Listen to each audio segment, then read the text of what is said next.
Hello everyone, welcome to Chanakya's YouTube channel. So finally SBI clerk is out. SBI clerk जिसका बहुत दिनों से wait हो रहा था वो फाइनली आउट हो चुका है।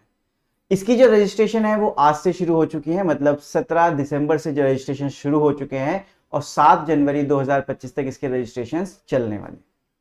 अगर एग्जाम की बात करें तो जो प्रीलिम्स का एग्जाम है वो फरवरी में हो जाएगा एंड जो मेंस का एग्जाम है वो मार्च के एंड में या अप्रैल के शुरू में हो जाएगा।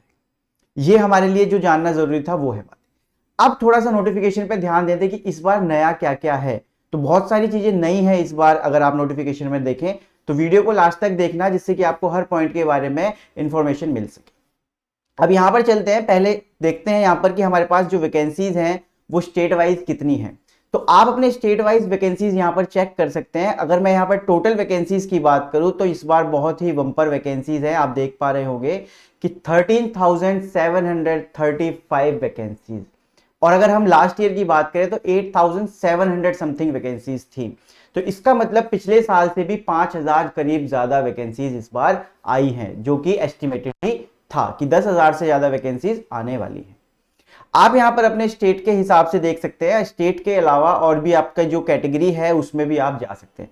मैंने जो आपको वैकेंसीज बताई है वो नॉर्मल वैकेंसीज बताई हैं। अगर आप यहां पर और भी वैकेंसीज में जाओगे तो बैकलॉग की वैकेंसीज भी यहां पर पड़ी हुई हैं। अगर आप देखोगे तो बैकलॉग की भी 600 वैकेंसीज हैं यहां पर। तो अगर मैं इन सबका टोटल कर दूं तो 14,000 से भी ऊपर वैकेंसीज इस बार हैं, राइट। तो अपने अपने देख लेना कि कहां से आप भरना चाहते हो। एक चीज का यहां पर ध्यान रखना कि जिस भी आप स्टेट से भरने वाले हो उसकी लैंग्वेज आपको आती हो, क्योंकि एट लास्ट आपको लैंग्वेज टेस्ट भी पास करना पड़ता है। ठीक है, चलिए आगे देखते हैं और क्या इंपॉर्टेंट है हमारे लिए।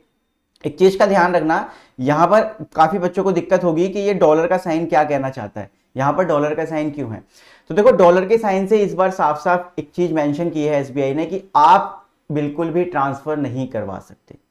ऐसा होता था कि बच्चे ले लेते थे वैकेंसीज को, वहां पर मतलब पोस्टिंग ले ली उन्होंने एंड देन वो ट्रांसफर के लिए बोलते थे। तो इस बार मेंशन है साफ साफ कि आपका कोई भी ट्रांसफर एप्लीकेबल नहीं है। आप ट्रांसफर के लिए पूछना भी मत, साफ साफ बता दिया कि जहां पर हो वहीं पर रहोगे, ट्रांसफर के लिए कोई उम्मीद मत रखना। ठीक है, चलिए आगे चलते हैं। स्टेट वाइज वैकेंसीज आप चेक कर लेना अपनी। जो और चीजें जो जरूरी हैं वो ये ऐसे है कि ओबीसी वालों के लिए जो नॉन क्रीमी लेयर में है उनको आपको पता है, और जो क्रीमी लेयर में है उनको जनरल की तरह ही वहां पर ट्रीट करने वाले हैं।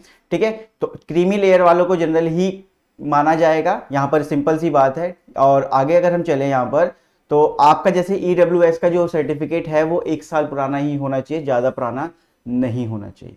ठीक है, मतलब आपका 2023-24 का जो फाइनेंशियल ईयर था उसका जो बना होगा वो आपका एप्लीकेबल है। उसके अलावा अगर आपका और पुराना है तो वो एप्लीकेबल वहां पर नहीं होगा, तो इसलिए नया बनवा लें। ठीक है, चलिए आगे चलते हैं। जो हमारे लिए अब इंपॉर्टेंट बात है, ये तो मैंने बता दिया ओबीसी और ईडब्ल्यूएस के लिए। अब एलिजिबिलिटी क्राइटेरिया में सबसे मजे की बात ये है कि जो एज लिमिट रखी है ना वो बहुत अच्छी रखी है इस बार।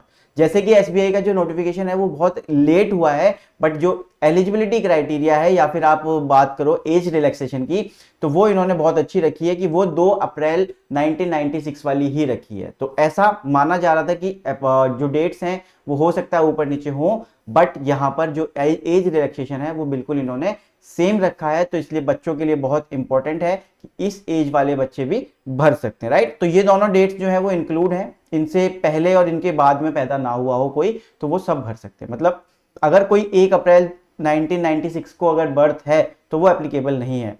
यहां पर अगर कोई 2 अप्रैल 2024 को बर्थ है तो वो एप्लीकेबल नहीं है। ठीक है, इस चीज का ध्यान रखना। और एज रिलैक्सेशन आपको पता ही है कि SC ST में 5 साल का मिलता है, ओबीसी में 3 साल का, पीडब्ल्यूडी 10 साल, पीडब्ल्यू SC ST वालों को 15 साल का। तो ये आप अपने हिसाब से चेक कर सकते हैं। आगे चलते हैं। अगर अब यहां पर हम बात करें तो एक चीज का ध्यान रखना, अगर आपने कैटेगरी डाल दी ना अपने फॉर्म में तो वो चेंज नहीं हो सकता है। इस चीज को ध्यान रखना कि अगर आपने एक बार मेंशन कर दिया कि आप इस कैटेगरी से हैं तो आप उस कैटेगरी से हैं। ठीक है, अगर आपने गलती से कुछ कर दिया तो आपको नया ही फॉर्म भरना पड़ेगा, आप उसमें करेक्शन नहीं कर सकते। ठीक, अगर आपकी क्वालिफिकेशंस की बात करें तो आपको ग्रेजुएट होना पक्का है यहाँ पर। और जो ग्रेजुएशन की डेट है, जैसे कि पासिंग आपका जो डेट होती है वो ये होनी चाहिए 31/12/2024। अगर इससे बाद में आपका रिजल्ट आता है 1 जनवरी 2025 तो आप इसमें अप्लाई नहीं कर सकते। इस चीज का थोड़ा सा ध्यान रखें। इससे पहले है ठीक है, कोई दिक्कत नहीं, बट इसके बाद अगर आपका है तो आप अप्लाई नहीं कर सकते। अगर आप परस्यू कर रहे हो अभी भी, लेकिन आपको पता है कि मेरा रिजल्ट इस डेट तक आ जाएगा, तो आप एप्लीकेबल हैं। ठीक है, चलिए रिजर्वेशन की बात करें तो रिजर्वेशन आप पढ़ सकते हैं, सबके लिए नहीं है, जो भी हमारे फिजिकली डिसेबल हैं उनके लिए है। ठीक है, और आगे अगर हम चले यहाँ पर जो हमारे लिए ज़रूरी चीज़ें हैं जानने की, ये सब ऐसे ही है। आपका एग्ज़ाम प्रोसेस आपको पता है कि पहले English, maths and reasoning, prelims में ये सब होने वाला है, राइट। प्रीलिम्स में आपका ये होगा 20-20 मिनट का आपका ड्यूरेशन होता है, 30 क्वेश्चन इंग्लिश के, 35-35 मैथ्स एंड रीजनिंग। तो ये सेम है स्ट्रक्चर, इसमें कोई चेंजेस नहीं है। मेंस एग्जामिनेशन भी इस बार सेम ही है, कोई चेंजेस अभी तक नहीं देखने को मिले हैं। अब यहाँ पर देखो आपको लैंग्वेज के बारे में बताया होगा कि आपकी जो लैंग्वेज होगी वो किस लैंग्वेज में आपका एग्जाम होगा। तो हर स्टेट का अलग अलग है, इंग्लिश और हिंदी, इंग्लिश हिंदी, किसी में तेलुगु और उर्दू, जैसे तेलंगाना में तेलुगु में भी आएगा और उर्दू में भी आएगा। तो ये आपको चूज करने के लिए मिलेगी जब आप फॉर्म फिल करेंगे। आगे चलते हैं थोड़ा सा, और अगर आपके कॉल लेटर्स की बात करें तो वो एग्जाम से थोड़े दिन पहले ही आ जाते हैं। और एक चीज का ध्यान रखना कि जो बच्चे, काफी बच्चे जो ऐसे हैं जो पहली बार फॉर्म भरते हैं, प्रीलिम्स का जो एग्जाम होता है ना, उसका आपके पास एडमिट कार्ड मेंस के टाइम में भी रहना चाहिए। वो लोग सबमिट नहीं करते हैं, वो मेंस के टाइम में आपको कैरी करना पड़ता है, तो इसलिए उसको भी संभाल कर रखें प्रीलिम्स के बाद। ठीक है, काफी बच्चे खो देते हैं उसको। अब पे स्केल की बात करें तो काफी अच्छी पे स्केल है, आप देख सकते हैं यहाँ पर, राइट। अगर यहाँ पर इन्होंने बताया कि 24,050 है +2 एडवांस इंक्रीमेंट्स, तो आपकी जो सैलरी है, मैं आपको बता देता हूँ, जो अभी लास्ट ईयर जो एसबीआई क्लर्क बच्चे लगे थे उनकी 42,000 सैलरी बन रही थी। तो 42,000 जो है वो आपकी सैलरी रहने वाली है एसबीआई क्लर्क के लिए।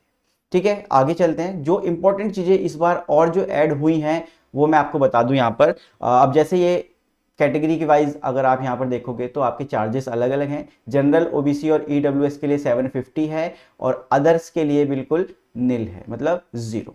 ठीक है, अब जो इसमें चेंजेस हुए हैं वो हुआ है आपकी गाइडलाइंस में। जो आपको हैंड रिटन नोट बनाना पड़ता है, जो आप अपलोड करते हो अपनी उस साइट पर, वो इन्होंने इस बार चेंज कर दिया। तो उसके बारे में यहाँ पर मैं आपको जानकारी देना चाहूंगा। देखो, ये इस बार नया नोट है, ये वाला जो नोट है ये बिल्कुल नया है। ठीक है, कि आई, पहले क्या होता था, आई दिस दिस दिस, वहां पर डेट ऑफ बर्थ नहीं होती थी। इस बार इन्होंने डेट ऑफ बर्थ भी मेंशन की है, तो इसको नए तरीके से लिखना और नए तरीके से अपलोड करना, पुराने वाला अब इस बार नहीं चलने वाला, तो ये आपको लिखना ही पड़ेगा। ठीक है, तो पुराने वाला यूज मत करना प्लीज, क्योंकि वो एप्लीकेबल नहीं होगा, आपको रिजेक्ट कर दिया जाएगा बाद में जाके। ठीक है, चलिए आगे चलते हैं। लेफ्ट थंब आपको यूज करना होता है, अगर आप किसी का लेफ्ट थंब नहीं है तो वो राइट थंब के साथ भी चल सकता है काम। ठीक है, तो ये इंफॉर्मेशन बहुत जरूरी थी। और जो जानना आपके लिए बहुत जरूरी है वो ये है कि देखो, आपके जो फोटोज, आप कहते हो कि हमारा जो फॉर्म है उसमें फोटो गलत चला गया या ये हो गया, तो प्लीज उस चीज का ध्यान रखें कि जो फोटो होगा आपका वो कितना होना चाहिए, 4/4.5 सेंटीमीटर इंटू 3.5 सेंटीमीटर। इस चीज पर ध्यान रखना कि इससे ज्यादा बड़ा फोटो ना हो। ठीक है, photograph must be a recent passport photograph, तो अभी का हो, रिसेंट का ऐसा नहीं कि आप 10 साल पुराना फोटो यूज करें, तो ऐसा मत करना प्लीज। ठीक है, कलर फोटो हो, ठीक है, और ध्यान से थोड़ा कि पुराना ना हो बस फोटो, क्योंकि फिर आप कहोगे कि हमारा खराब हो गया। और ऐसा ना हो, देखो अगर कोई स्पेक्स यूज करता है उसके आंखों पे फ्लैश ना पड़ रहा हो, इस चीज का थोड़ा सा ध्यान रखना। फ्लैश वैसे वैसे भी पड़ जाता है, बट रखना ध्यान। और जो फोटो आप कराओगे उसकी एटलीस्ट 10 कॉपीज अपने पास जरूर रखना आगे के प्रोसेस के लिए। ठीक है, चलिए, और अगर यहां पर बात करें तो लेफ्ट थंब आपको लगाना है, फाइल टाइप उसका जेपीजी होना चाहिए। अब कोई बहुत सारे बच्चे पीडीएफ को अपलोड कर रहे होते हैं, तो पीडीएफ को वो अलाउड नहीं करता है, जेपीजी या जेपीईजी फॉर्मेट में आपका होना चाहिए। ठीक है, उसका डायमेंशन कितना होना चाहिए वो भी यहाँ पर मेंशन है। तो ये सब आपको करना ही है वहां पर। और जो आप सिग्नेचर करते हो प्लीज उसको कैपिटल लेटर्स में मत किया करो, उसको स्मॉल लेटर्स में किया करो। काफी बच्चे बोलते हैं कि हमारा अलाउ नहीं कर रहा है वो, मतलब कैप्चर ही नहीं कर रहा है, तो वो इसलिए कैप्चर नहीं करता है क्योंकि आप लोग कैपिटल्स में लिख देते हो। तो एक भी लेटर आप कैपिटल में मत लिखना, सिग्नेचर्स को स्मॉल लेटर्स में ही करना, वो एकदम से उठा लेगा वहां पे। ठीक है, तो ये था बच्चों आपका एसबीआई क्लर्क का नोटिफिकेशन। और आई होप आप सबकी तैयारी बहुत अच्छे से चल रही होगी। आज से रजिस्ट्रेशन शुरू हो ही चुके हैं, तो जाएं साइट पर आपको मिल ही गया है कि कहाँ से आपको क्या करना है। तो आप जाएं और फॉर्म को फिल करें और हमारे साथ बैठ के इसकी तैयारी करें। हम लोगों की सीरीज भी चल रही है, तो आप उसको भी ज्वाइन कर सकते हो। और ऑफलाइन कोर्स के लिए आप हमारे चाणक्य इंस्टीट्यूट में भी डायरेक्टली कॉन्टैक्ट कर सकते हो। ठीक है, तो मिलते हैं अगली वीडियो में, तब तक अपना ध्यान रखें एंड कंसिस्टेंटली प्रिपेयर करते रहें। Thank you.